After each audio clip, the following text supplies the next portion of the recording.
While meeting the Prime Minister of Australia, a reporter tells Donald Trump he don't like his disposition. Take a listen. Before I took this position, Mr. President, I don't like you either. And I probably never will. But Donald Trump, do you feel like there should be any more clarifications on this? There shouldn't be any more clarifications because we're just going now full steam ahead. Donald Trump, do you feel like the Democrats could win in their negotiations with the government shutdown? Well, they could still win it. I don't think they will, but they could still win it. I never said they would win it. I said they could win. Anything can happen. A lot of bad things happen, a lot of good things happen, but I'm not going to talk about that now. But this is a violent group. This is a very violent group of people.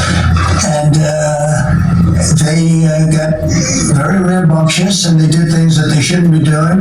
And if they keep doing it, then we're going to go in and straighten it out and it'll happen very quickly. Then a reporter tries to insult Donald Trump by saying China is more powerful than the U.S. US and Australia really compete with China. Aren't we decades behind in terms of development? No, you've been reading the wrong newspapers. We're not decades.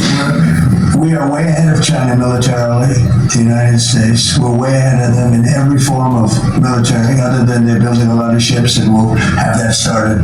We'll be catching them on that. But we will, when it comes to weaponry, when it comes to, I'll go, right now, AI. The big thing is AI. They're building more plants in this country than anybody ever imagined. We're going to have over $20 trillion of investment for this year. The most we ever had was a tiny fraction of that. As an example, Biden, who's the worst president in the history of our country by far, by the way, but they were less than $1 trillion for 4 years. We're already now breaking $18 trillion of investment in 8 months. 18 trillion. No country in history has ever done that. We're way ahead of China in AI, and we're way ahead of China militarily from the standpoint of the sophisticated weapons. We have weapons that a lot of people don't even know about, and I got them started 4 years ago. I rebuilt the military 4 years ago, fortunately, because Biden didn't do anything but give a piece of it away to Afghanistan. Fortunately, as much as it sounded like it was a small part of what I built, but the Afghanistan giveaway was one of the worst. That was probably the most embarrassing day in the period in the history of our country. But we have the greatest military, we have the best equipment, we have the best manufacturers of equipment, we have the best weapons. When you look at our weapons, and been talking a lot about our weapons, everybody wants our weapons.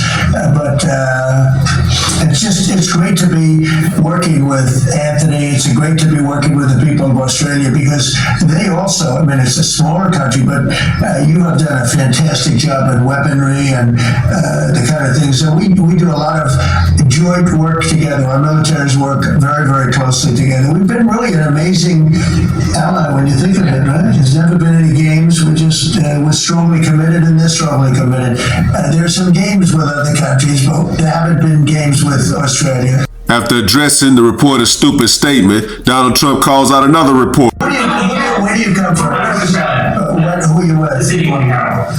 Nasty guy. Go ahead. Oh, sorry. I was All right, go ahead. Unable to read the temperature in the room and seeing that Donald Trump is still upset, a reporter then makes an even stupider statement. Take a listen to this. The lady has done such an amazing job on Ukrainian children who were abducted by Russia. Would you support Senator Lindsey Graham's bill to declare Russia a terrorist state? And you have within your power the most powerful man on earth. Why don't you just enable Ukraine to finish this war tomorrow? Well, if you knew anything about what you were talking about, you'd be able. You do. I don't think you do. Really. I don't think you do because it's a little more complicated than that. But it sounds easy. We're in the process of trying to make a deal. If we make a deal, that's great. If we don't make a deal, it'll be a lot of people are going to be paying a big price. Then he tells her to be quiet. Then he decides he wants a new haircut. Take a listen. I love his haircut. I'm going to try that. No, I love it. Then Donald Trump ends this press conference by continuing to show love, this time for China. allow China and other countries to get away with murder. We're not going to allow that, but we're going to have a fair deal. I want to be good to China. I love my relationship with President Xi. We have a great relationship. I believe after we leave South Korea, we'll be there together. We thought that would be a good place to meet, and we're going to be meeting. I'll be in Malaysia, I'll be in Japan, I'll be in a couple of others. We'll be sort of doing a little bit of a tour. I've been invited to go to China, and I'll be doing that sometime fairly early next year. We have it sort of set, but I think we're going to have a very good relationship with China. And again, they will threaten us with rare earths. I don't think they're threatening us too much right now, but they could do that. But I threaten them with something I think is much more powerful, and that's tariffs. Because at a certain point, they will not be able to do any business with us. At a certain point, if they pay enough tariffs, it's almost like saying, we don't want to do business with you, but it's probably nicer. Saying you're going to pay 158, 157% tariff is a nicer way of saying that we don't want to do business with you. And if they don't do business with us, I think China's in big trouble, I'll be honest with you. I think China is, I don't know that they even make it. I really do. I believe that they're in big trouble, and I don't want them to be in big trouble. I want them to do great. I want them to thrive, but we have to thrive together. It's a two-way street. I think when we finish our meetings, and it's going to be a big deal. Look, I'm meeting with a lot of other countries, but this seems to be the one that people are very interested in. I think when we finish our meetings in South Korea, China and I will have a really fair and really great trade deal together.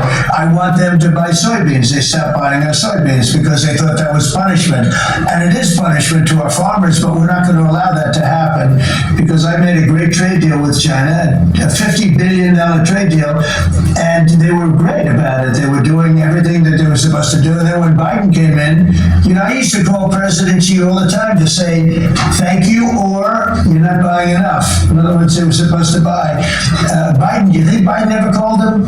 I don't think Biden ever called him. You think Biden lied awake at night thinking about trade with China? He didn't know what he was doing.